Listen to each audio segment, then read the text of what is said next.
Throughout 2016, we've seen numerous data breaches related to businesses being unable to properly monitor and protect their data.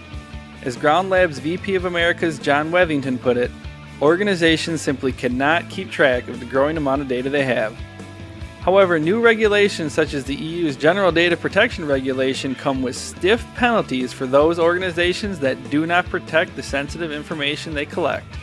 On today's Cyber Chat, we talk with Wethington about why businesses are having trouble monitoring that data, how they can improve, and what the future holds for data security. You guys just put out a press release, and in that press release, you said that every day PII and other sensitive information is leaked or stolen because organizations cannot keep track of all their data. And that's something I've seen in the news a lot this year as well. There's data breaches as the result of customer data being forgotten on servers or in test environments or hidden data in spreadsheets that end up getting posted on public websites I've seen. So I thought that was a good jumping off point because I think for the average person, they assume their data is being handled with care, but then people like you are saying, well, in reality, a lot of organizations can't even keep track of everything that's going on. Yeah, that's absolutely correct. I think the average individual doesn't see behind the scenes and understand all the hands that touch their data for a variety of different reasons. There's marketing and finance and everything else there. And this data is constantly being moved and shifted around. It's being put in a variety of different formats. It's stored on a variety of different locations. And simply put, there's so much data being generated every single day that these organizations, they literally lose track of it. We saw this with Target. We saw it with Home Depot. We're going to continue to see this trend until we get to a place where organizations start to really focus on the real problem, which is this sensitive data in their environment.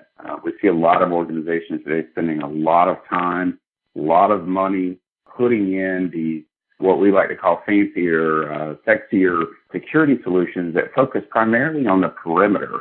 And they really don't address the core problem, which is the sensitive data that's in their environment, which is really what these hackers are after. So, like I said, that the consumer doesn't see that, but us being out here in the security industry, we see it every single day. Yeah, and when you talk about information being lost or not being able to keep track of it, where is that information that is getting lost? Sure. We see this in all kinds of places. We've seen laptops walk away that had millions of customers, personally identifiable information on it.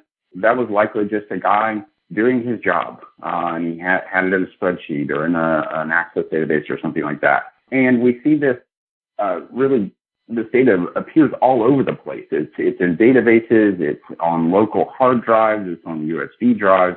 We see data that organizations think they properly deleted on computers that can easily be recovered. So this data, it literally lives everywhere. And without having a deep level of insight into where all this data is and either removing it properly from the places it's not supposed to be in or moving it to the places it should be, we're going to, again, continue to see these problems. People I've talked to over the past couple of years, they've talked about the concept of kind of shifting away from perimeter security and building a wall and towards protecting the data, because obviously with cloud services and with data being shared among departments and with analysts and with third parties, and the data is everywhere. So is that kind of the philosophy that you subscribe to as well? Is, the protection has to follow the data kind of wherever it goes? Yeah, I think what we're trying to accomplish is, one, giving organizations a clear understanding of where this data is. You're absolutely right. This data travels up into the cloud.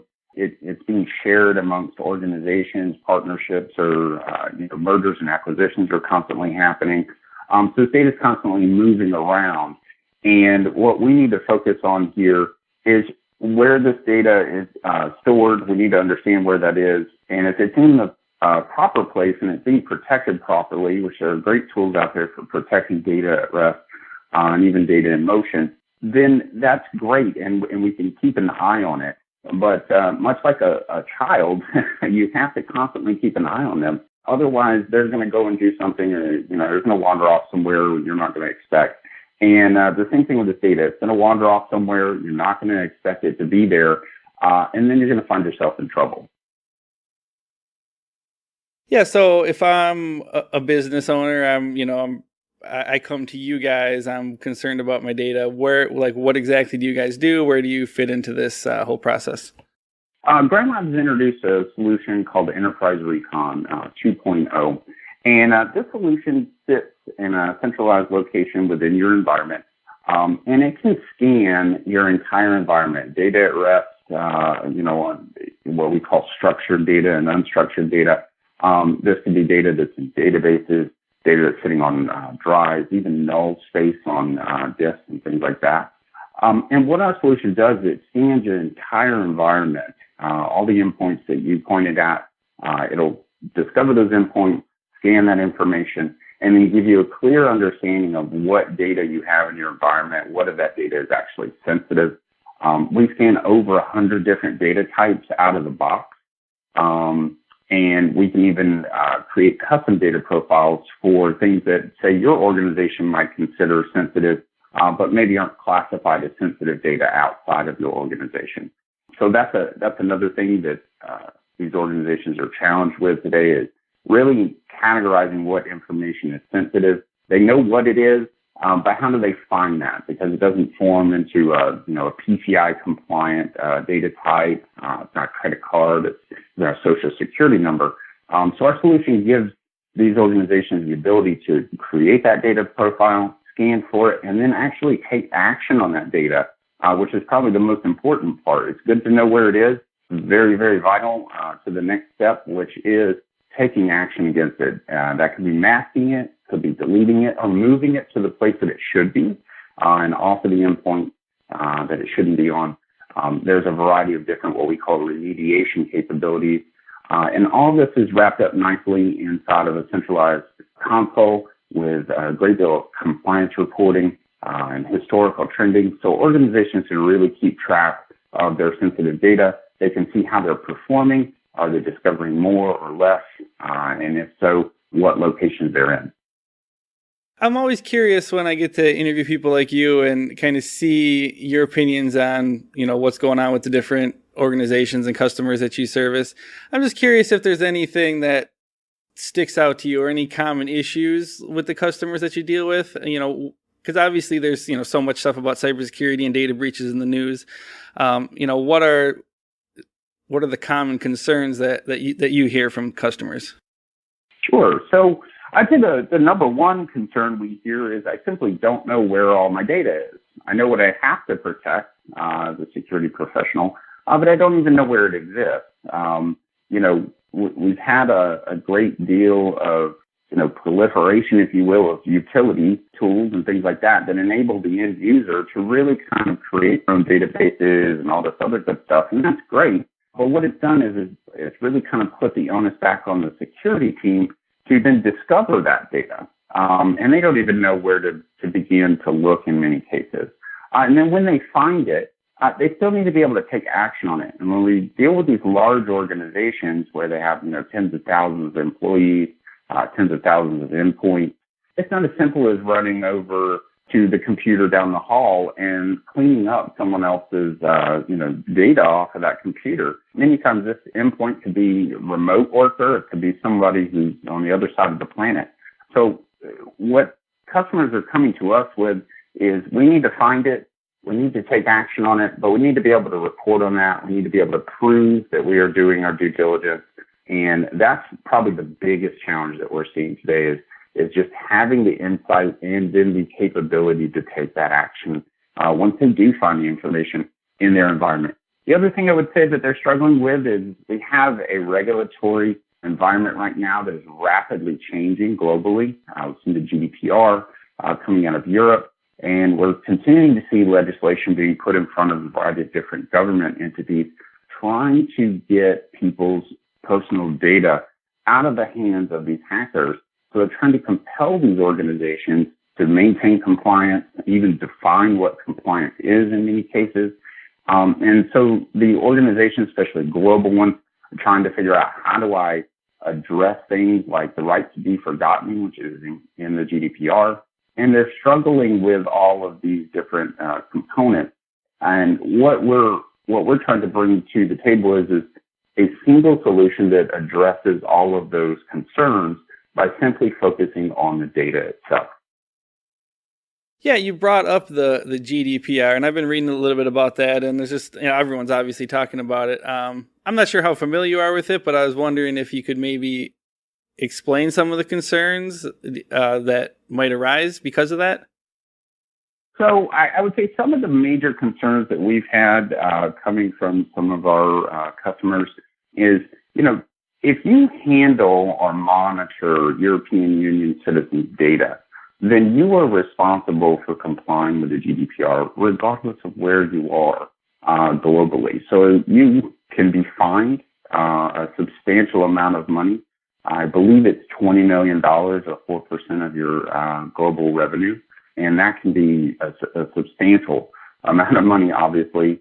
And so these organizations who are still handling this data, they're global companies and might be headquartered in the U.S. or somewhere else, they are still trying to understand what the GDPR means for them and then address things. I would say the right to be forgotten is a really, really big deal in that there's a tremendous amount of information in that legislation, but that's probably one of the key components there is the right for someone to say, hey, I don't want you to store my personally identifiable information anymore. And then the company has to then take action to ensure that that data doesn't exist in their environment anymore. It has to be scrubbed.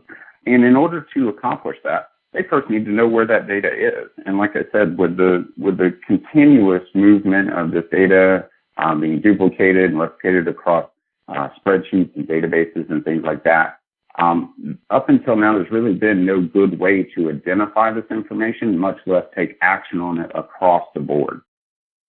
One thing I wanted to ask you is, I'm always curious to find out what organizations are doing right, because we follow the news and we hear all these terrible stories of data breaches and cybersecurity issues, and we hear all the negative stuff all the time.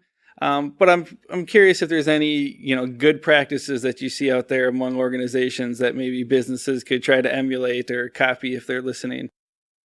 I would say that the average security professional, especially as you get into the senior management, are really right now trying to educate senior leadership, the board of directors, on their fiduciary responsibility and things like that. This is an ongoing effort, and they're taking it very seriously. Like you said, a lot of the news that we hear is just, negligence or failure, that type of thing. To be fair to those organizations, they're trying, but it's like trying to hold back a tidal wave, and it's really, really challenging for these companies. So what I would say they're doing right, they're trying to educate others on the challenges. They're asking for the resources. They're asking for the solutions to be put in place. I would say that they're researching very heavily in the industry. They're doing their due diligence, trying to make sure they're not just buying something that's fancy or pretty, but something that really solves the problem. We've seen that trend start to kind of erupt here, especially in North America. The other thing I will say is that, specifically on the payment card side of things, PCI has really started to evolve quite a bit. And the good news there is organizations have finally gotten it into their system that they have to be compliant with this.